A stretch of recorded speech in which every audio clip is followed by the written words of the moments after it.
Welcome to Milk Market Tidbit for the March Milk Production Report that USDA actually released a couple days ago on Tuesday. And I am a few days late, but anyway, I'm recording this on Friday, April the 25th here.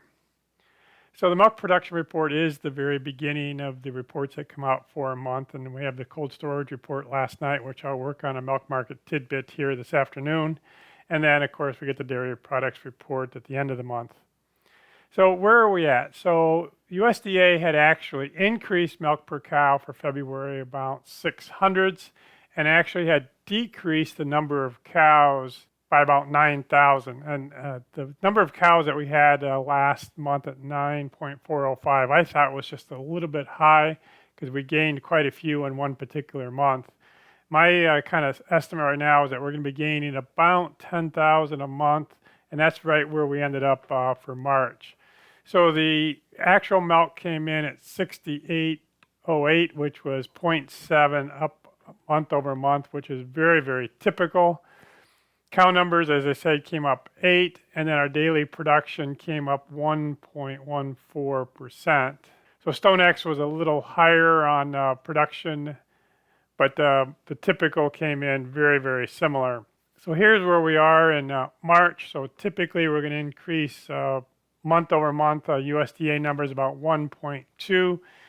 We ended up about 1.14. So again, not very different here. Here's our cow numbers with that revisions here where we're 9.404. Again, a year ago, we were almost at the bottom of this. I can remember we were calling fairly heavily then. And we've gained about 49,000 cows in the last 3 months here. Now, in my Sunday podcast, I'll go over the calling a little bit more and tell you how I came up with the conclusion that there's about 0.74 replacements per cow. So daily production, we've been on a tremendous upward trend, but we've really kind of flattened out now, maybe increasing just a little bit. And if we actually extend that back, you can see there's a bit of an inflection in here. In either March of 2021 or March of 2022 is kind of when we stop. So again, we're growing this production significantly, and then it really kind of came down.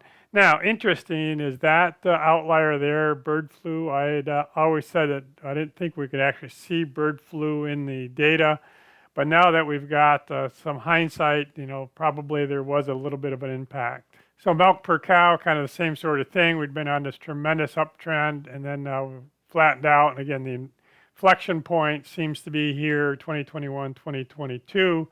And again, a year ago was a little bit of an outlier, but I would say not much. Again, that's when bird flu really kind of got started. So my prediction for fat that come up in agricultural prices is down 7 ticks. So that would be about 4.36. And if we print that, that's going to be down compared to February by about 0.5%. So it's not unusual to see fat starting to come down here in March. All right, that's what the milk production report kind of gave us. Again, I'll go through a much more detailed analysis in my Sunday podcast. We did get the advanced prices on Wednesday, and those will be the last one on the old federal milk marketing formulas. As I said, we got the cold storage report last night and the dairy slaughter numbers, which were down again. So I'll get you another milk market tidbit for that cold storage report here in just a little bit.